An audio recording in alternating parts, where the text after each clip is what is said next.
Hey guys, we're about to head to the gym really quick. Actually, not really quick. I'm probably gonna spend a couple hours there. But before we head out, um, I asked God to give me a guidance of something to speak about in the Bible. I just had a feeling before I left, like a conviction to, hey, look in the Bible. And I had no clue what I would want to look at or speak about. And uh, so I said, all right, God, I'm going to open it up to a random proverb and I'll talk about it. I'm not a Bible expert. Um, I'm not perfect. Uh, yeah, I don't know everything. Um, I just hope that more so it'll just help get the conversations out there. And what came up was uh, Proverbs 4:19, chapter 5. And that's a warning against adultery. And so I'm going to read this before we go, and then I will speak about my own opinions and experiences with dating and hookup culture and whatnot. And if you're my kids, nieces, or nephews um, watching this when you're older, which hopefully you are, then hopefully you can learn something and take something from it. It'll probably be a different time, but oh well, this stands the test. So, my son, pay attention to my wisdom, turn your ear to my words of insight, that you may maintain discretion and your lips may preserve knowledge. For the lips of the adulterous woman drip honey, and her speech is smoother than oil, but in the end she is bitter as gall, sharp as a double-edged sword. Her feet go down to death, her steps lead straight to the grave. She gives no thought to the way of life. Her paths wander aimlessly, but she does not know it. Now then, my sons, listen to me. Do not turn aside from what I say. Keep to a path far from her. Do not go near the door of her house, lest you lose your honor to others, and your dignity to one who is cruel. Lest strangers feast on your wealth, and your toil enrich the house of another. At the end your life will groan, when your flesh and body are spent. You will say, how I hated discipline, how my heart spurned correction. I would not obey my teachers or turn my ear to my instructors. And I was soon in serious trouble in the assembly of God's people. Drink water from your own cistern, running water from your own well. Should your springs overflow in the streets, your streams of water in the public squares? Let them be yours alone, never to be shared with strangers. May your fountain be blessed, and may you rejoice in the wife of your youth. A loving doe, a graceful deer, may her breasts satisfy you always. May you ever be intoxicated with her love. Why, my son, be intoxicated with another man's wife? Why embrace the bosom of a wayward woman? For your ways are in full view of the Lord, and he examines all your paths. The evil deeds of the wicked ensnare them. The cords of their sins hold them fast. For lack of discipline, they will die, led astray by their own great folly. Now, that's pretty serious. Before reading that, I was more thinking of hookup culture. And I guess hookup culture kind of goes into that, but that's more um, cheating, sleeping with another man's wife, which I guess is also rampant in hookup culture. Let me move this really quick. Either way, I'm going to give my thoughts on it. So I'm going to go back to when I was a middle schooler. So from a young age, I was exposed to a lot more sexual things than I should have been. I lost my virginity when I was 12 years old. Um, Nobody, nothing nefarious happened to me. It was me seeking it out.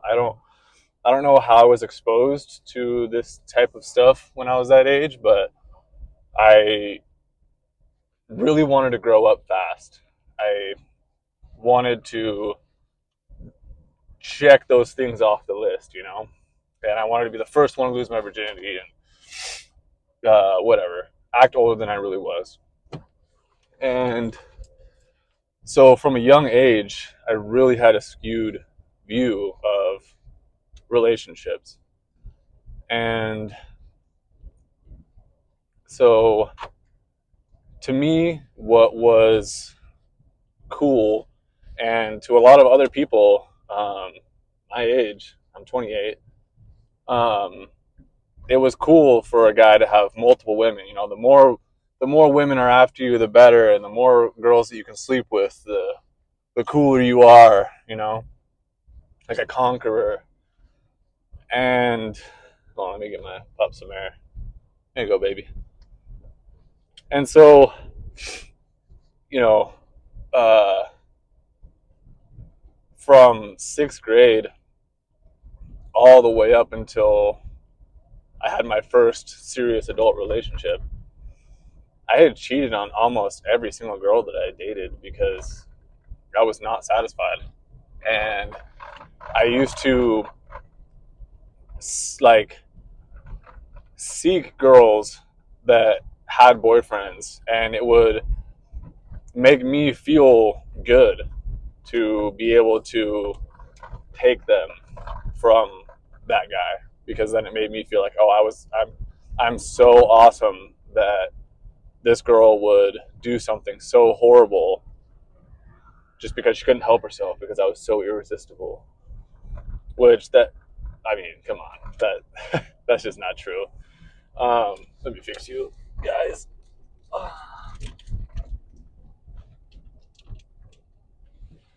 So once I had gotten older, I had my first serious relationship when I was 20. Yeah, when I was 20. And I actually met a girl in Mexico, and I brought her over to the United States, and I actually got married to her for a month, but she ended up cheating on me. So that's when I realized, once I hit my 20s, so I hit 20, cheating was off the table for me. At that point, I had, like I said, cheated on every girl I'd ever been with. I had sex with so many girls that, to me, sex had kind of lost its like its sparkle, and that it was just so messed up, starting from a young age, having sex that early and not waiting, and just, it completely. I'm different now, but it completely ruined it for me, and it made me have less of a libido or a sexual drive, because it was kind of like a been there, done that type of thing. And but that wasn't really the end of the hookup culture part. So I was done cheating. I knew that was super wrong, and I was not going to do that anymore. But there was still this aspect of, the more girls that you hook up with, the more valuable you are, and whatever. So I've had 3 serious relationships in my 20s. So in the last 8 years, I've been with 3 women, dating wise, and I've probably hooked up with maybe, I don't know, 10 in between those 3 relationships. And every single time that I had, all 10 of those times, I just felt horrible, just like straight garbage. Like, just something in my soul was broken and dying every time I just had meaningless sex or a one night stand with somebody. And you'll hear a lot that it's liberating and it's freedom and all these things, but those are all a trap. That's not actually freedom. Discipline is freedom, and it's just a waste. I think it's a waste. It's a waste of your energy. It hurts people. It hurts you, and so it's just not a good thing. And yeah, like it says here in that proverb, 4:19, chapter 5, or I guess Proverbs 5, Proverbs chapter 5. Um, the steps lead straight to death, really, because I don't want people to be like, oh, he's just a whatever conservative Christian, whatever. I'm not like cultural Christian, you know. I am just a Christian. I'm not, I wasn't raised in a Christian family. I was the only one who ever saw God in my family the entire time growing up. I used to walk to church by myself, and nobody in my family, even to this day, believes in God except for my grandmother.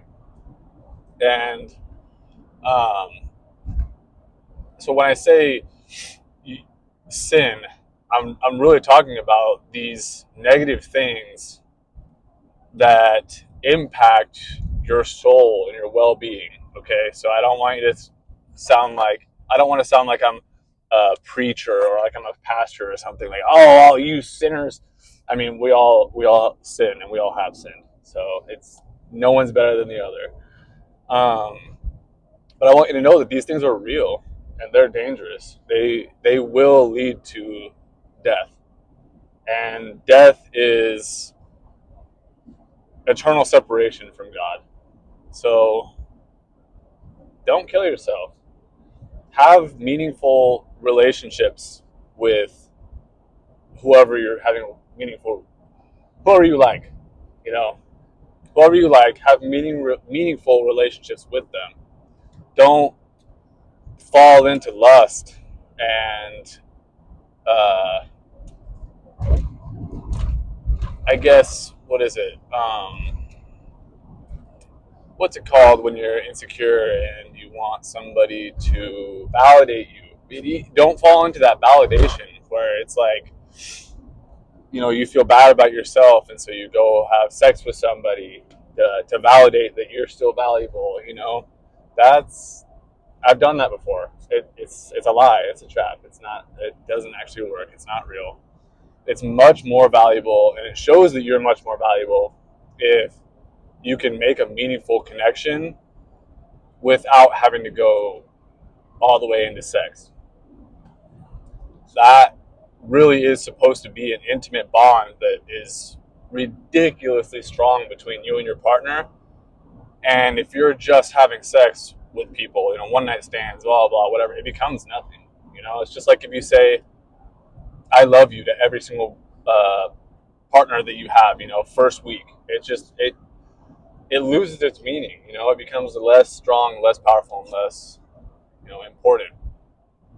So just want to caution against that stuff. I even my roommate, he hooks up with so many girls, and I can see in him that he's lost and he's looking for something, and he's trying to find it in all these women.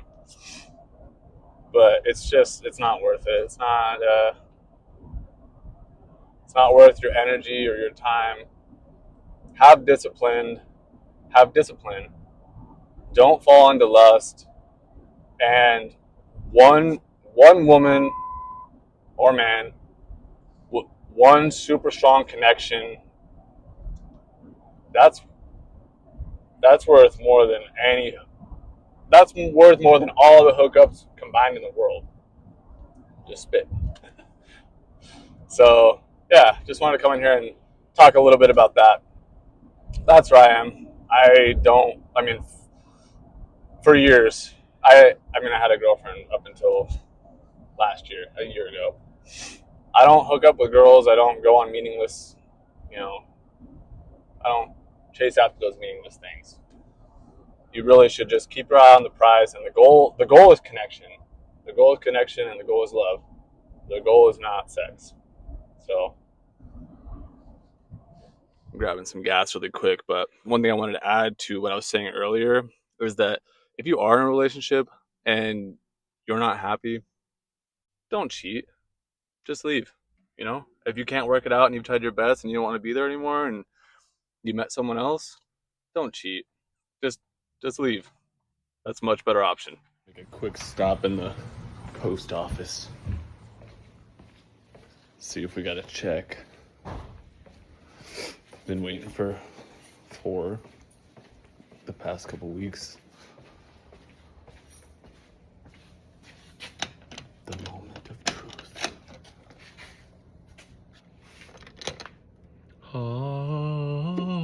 Oh, maybe. Newspaper. Oh. Oh, yes. This is it.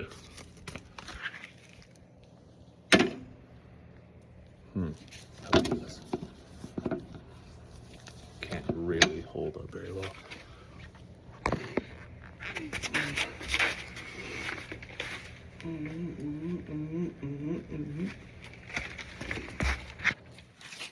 Been waiting a long time for it. Be the ground for our sake.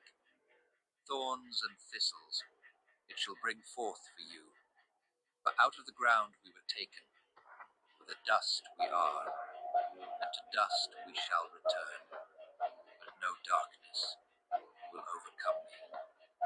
I rise from the dust, because the breath of God is in me. I discipline my body and keep it under control. The Lord is my strength and my shield. My heart trusts in him, and I am helped. Though enemies rise up against me, the Lord will strike them down. The horse is made ready for the day of battle, but victory belongs to the Lord. I stand firm on the rock that cannot be shaken, Christ Jesus. I call upon him, and he hears me. He trains my hands for war, and my fingers for battle. Then I heard the voice of the Lord saying, Whom shall I send, and who will go for us?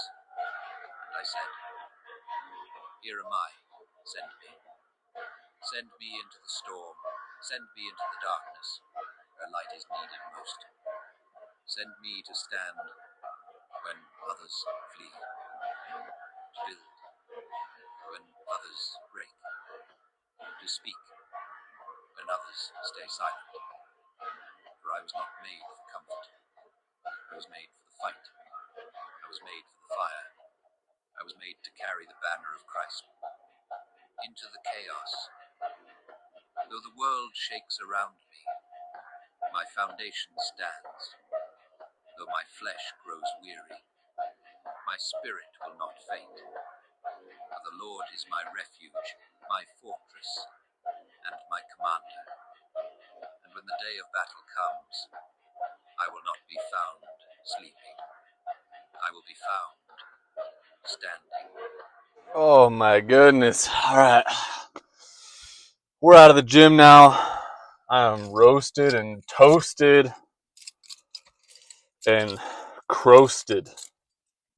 Yeah, I bet you don't even know what that means. Me neither, but it's provocative. Gets the people going. All right. I need meat. So we're going to go hit the old grocery store. Seems like we're going there every single day. But it is what it is, man. At least I'm blessed to be able to go to the grocery store every single day. So that's how I should look at it. Some people would want to go to the grocery store and can't. So always be grateful if you can. And you can. All right. So I hit legs again. Yesterday was more like, going through the movement, like just getting some blood into the muscles type day. I would call it like an active rest workout day. If that makes sense. I really wanted to go lift weights hard, and my body, I already knew it wasn't ready, you know. But today I went there and I blasted my quads, my calves, and did some Bulgarian split squats. So I guess that's, a little bit of glute and hammies too. And then I hit my abs on the cable machine. Some weighted cable curls. I don't know. That's what it's called. We're just gonna make it up. Man, it's so cold. It's been like negative 13 degrees out here. Freezing. Although I'm thinking about taking my hoodie off when I go into the gym, or not the gym, but the store, so I can flex on them. Let's see. I was getting so pumped up in the gym. Like sometimes when I'm on the treadmill doing my cardio after the workout, I like just want to yell. I just have so much pure energy. I just want to scream. And I texted my roommate. He's been wanting to hit back and biceps, which I hit like 2 days ago. And I texted him. I'm like, hey, shortly after I get home, if you want to hit back and buys over Iron Asylum, which is the like true bodybuilding gym around here, I would totally be down. And he responded saying that he just got home with a pizza. So I think he agreed to go blast some arms and back with me in a couple hours. So got like a piece of sand in my mouth or something. That was workout number 1 of the day, and I'm really excited to go hit a second one. So let's go get some meat, cook it up, make sure we eat some carbs too, and then we'll be fueled up to go blast some biceps. And I don't know if I'm going to be tough enough to film that. Maybe I will be. Who knows? We'll see. But yep. All right, we're about to snag 3 avocados for some sauce. I like mayonnaise, so using avocados mashed up works really well. That's what I got so far. They don't have any chicken or ground beef or anything right now, so I got these to make potato wedges. I was getting them frozen, but there's too much fat in them, so I'm gonna make my own no fat. Now we're on the hunt for some rice cakes. They're really hard to find around here for some reason. Oh my good gosh, we actually found them. Gonna snag some of these.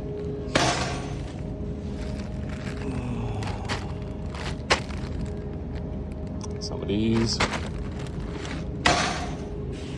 And maybe some of these, like a breakfast. All right, we're done with the grocery haul. Heading home now. Time to eat. I got a little extra so that I could have some more energy for the second session of the gym. And that extra means sushi. I got a crunchy roll. I'm glad that this game's coming out in 2027. Like, obviously, like this. I'm not going to the gym again. I'm way too tired after eating. My roommate wasn't down either, so we're good. Day 9, done.